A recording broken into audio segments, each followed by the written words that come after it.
Thank you, thank you, thank you. Welcome to the White House. This is what you call a family affair. Please be seated. Please be seated. All our families are here, including the Kennedy family. He's part of the family. God love him.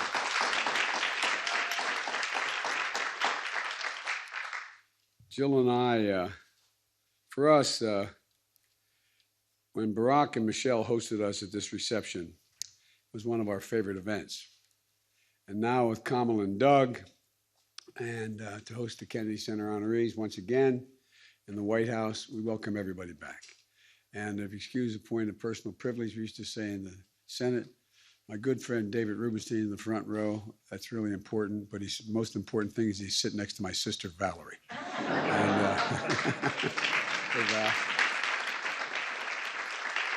and Deborah Rutter, thank you, and members of the board and all the supporters of the Kennedy Center. It's wonderful to see Speaker Pelosi. I'm mildly prejudiced. I think she's the finest speaker in the history of the country. A true, genuine champion of the arts, a true, genuine champion of the arts, and a heartfelt welcome back to our dear friend, Caroline Kennedy. Caroline, Madam Ambassador.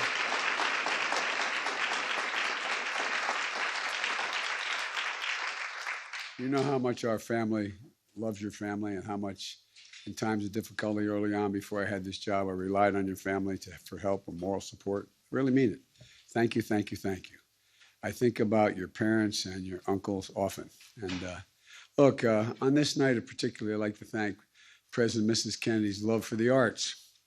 In April 1962, there's a sitting here in the East Room where Robert Frost and other Nobel laureates were being honored for their life's work and service, understanding human nature and the human condition, as only artists can. It was just a month before President Kennedy presented Robert Frost with a Congressional Gold Medal in the Roosevelt Room and gifting a copy of the, quote, The Clearing.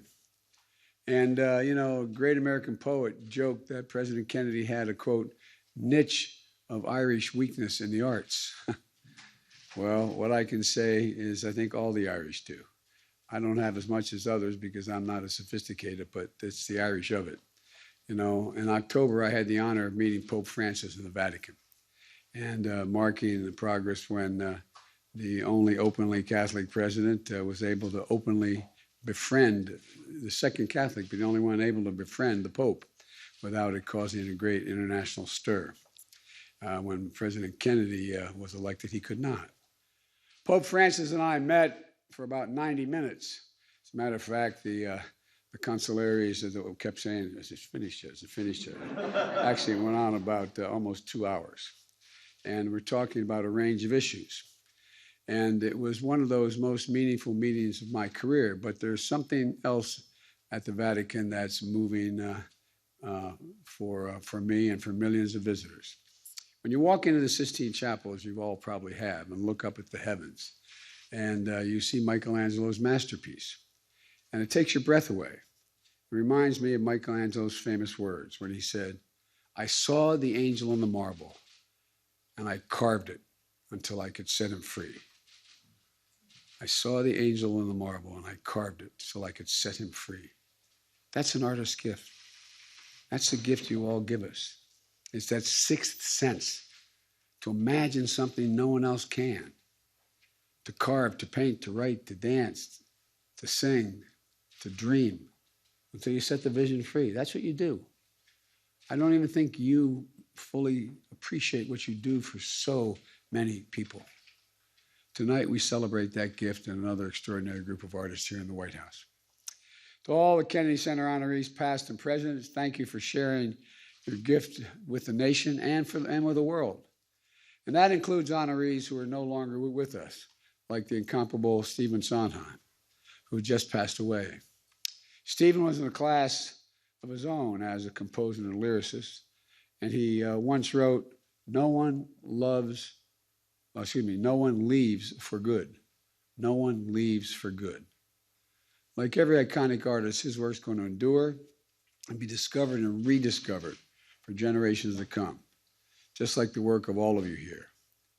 In the spring, Jill and I had the pleasure of hosting last year's honorees: Joan Baez, Garth Brooks, Dick Van Dyke, Debbie Allen, Meteor. I think I left somebody out, but at any rate, I apologize if I did. Excuse me, Midori, so I left out. And Debbie's here tonight.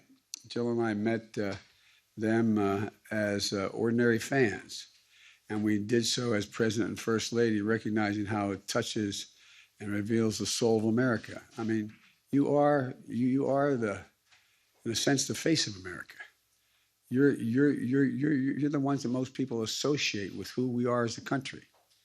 And that's what this year's honorees have done throughout their groundbreaking careers.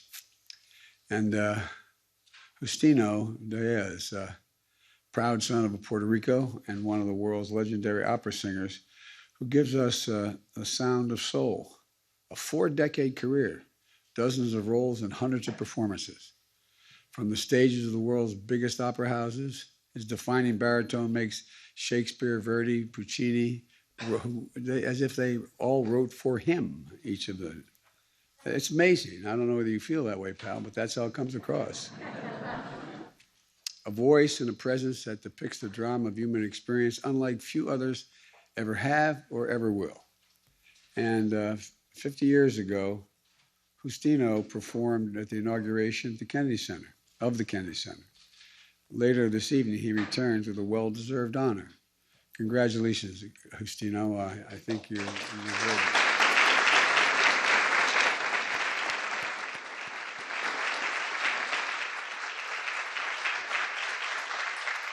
And Baron Gordy, Detroit, Motown. God, I tell you what, I don't know how I'd have grown up without Motown. Talk about the soul of America. Unmatched 6-decade career, a songwriter and a producer. Jackie Wilson, Smokey Robinson, Stevie Wonder, The Supremes, The Temptations, Jackson 5, list goes on. And if I had my cell phone with me, I'd play them all for you.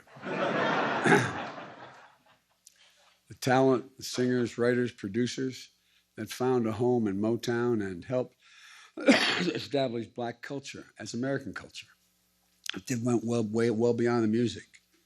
And as an Army veteran who served in Korea, only to come back to a segregated America, to put up every barrier in your way. But Barry still built one of the most iconic businesses in our history. He did it with music that lifted us higher. It spoke to what we all know in our hearts, that love is in need, and love today is badly needed. His music inspires us, challenges us, and brought us together, providing that sometimes the best way to shatter the deepest rooted barriers in the country is to get people to move their feet. Motown moved the soul of America because Motown set the beat of America. So I want to thank you, Barry, really. Thank you, thank you, thank you.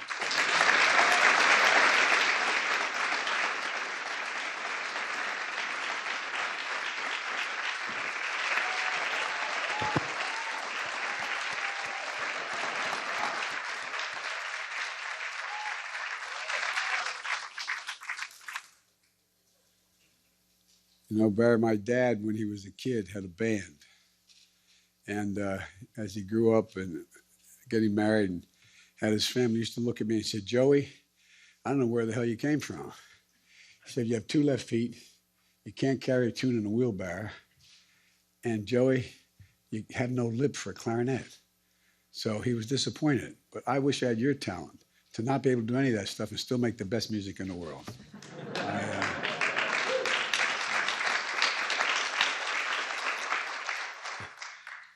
And Lauren Michaels, Mr. Wise Guy over here. He's trying out 7 guys to play me.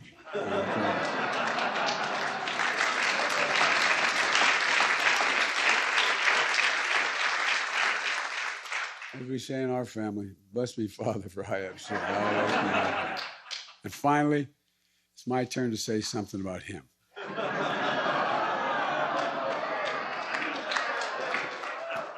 All kidding aside, in over 40 years of turning Saturday Night Live into an American institution, Lauren has proven that laughter is good for the soul. If you can't laugh at yourself, we're in real trouble. And you make me laugh at myself a lot. 94 Emmy nominations, the most ever for one person in history. 20 wins, 370 Emmy nominations for SNL, the most of any show. 86 wins.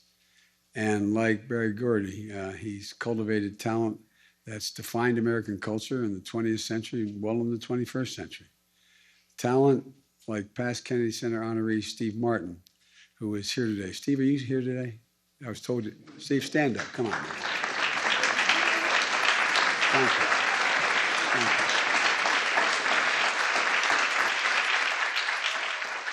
Thank you. You want me to play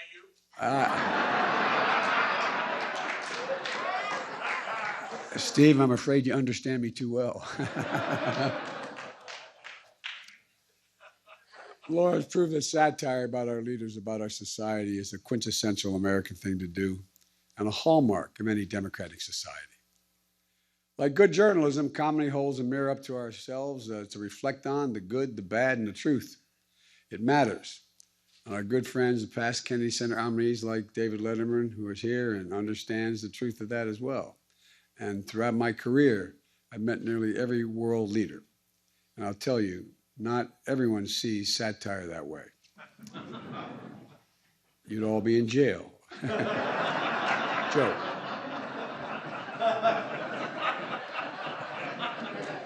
But really, all kidding aside, think about it.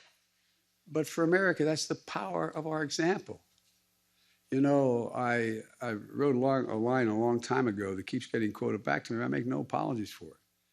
America's led the world not by the example of our power, but the power of our example.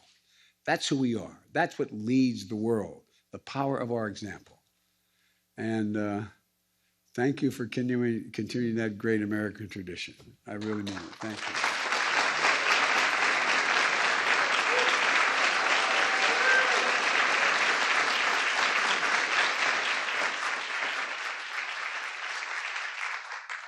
Bette Midler, God love you. I am such an unadulterated fan. Bette is a true American treasure. You know, it's hard to fully capture the range and breadth of her career and her talents in a span of a decade or two. You know, we, in the Biden family, no woman is as old as any man. That's the rule, okay? So it's hell turning 30, I know, but all you've done, the songs, the shows, the movies, and it can't be done alone. 4 Golden Globe Awards, 3 Grammy Awards, 3 Emmys, 2 Tonys, 2 nominations for Oscar, and even tonight's Kennedy Center honors. But to paraphrase Maya Angelou, people will never forget how you make them feel. People will never forget how you make them feel. Bet that's your gift. It's an incredible gift. Jill was reminding us, we went to see Bette on Broadway when our 2 boys were young. And in the middle of her show, she stopped and looked down. We had great seats in like 7, 8 rows back. She looked and said, "Who would bring 2 kids to a show like this?"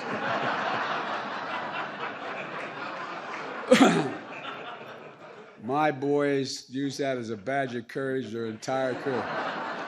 Bette Midler picked us out at a show. You're a performer without peer, Bette, staying grounded with empathy and just connects with people and in all walks of life. You sort of reach down and deep and you grab their souls. You make them feel. You make them laugh. You find joy. And you give them a little bit of hope. You know, your own stages, on your own stage. Well, we were just lucky to have you. Just lucky to have you. And to watch one of America's greats. I really mean it. You're something else. And although you weren't thinking of me, but I keep thinking you're thinking of me when you said the wind beneath my wings. So like I said, I'm going to show you my cell phone in a minute. And congratulations to the divine Miss M. I tell you.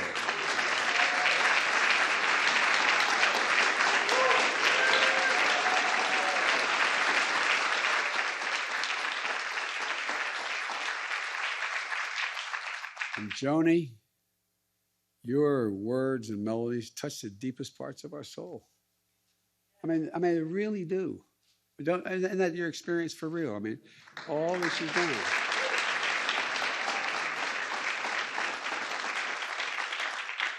A capacity to love, a capacity to love with abandon.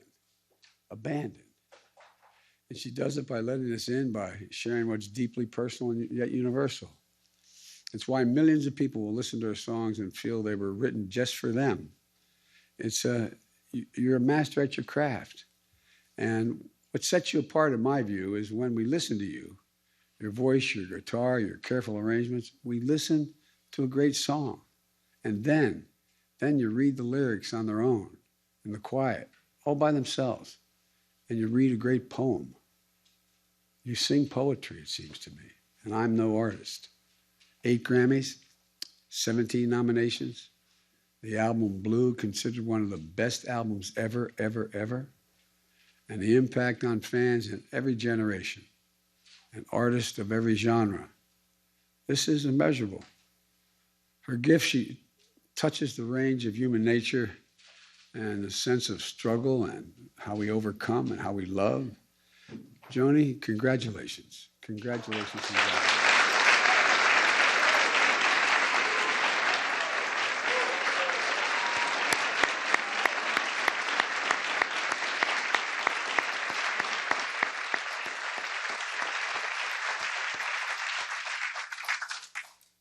I can see Jill pretty soon. Jill's going to be sitting down that front row going. But I'm really excited about this group.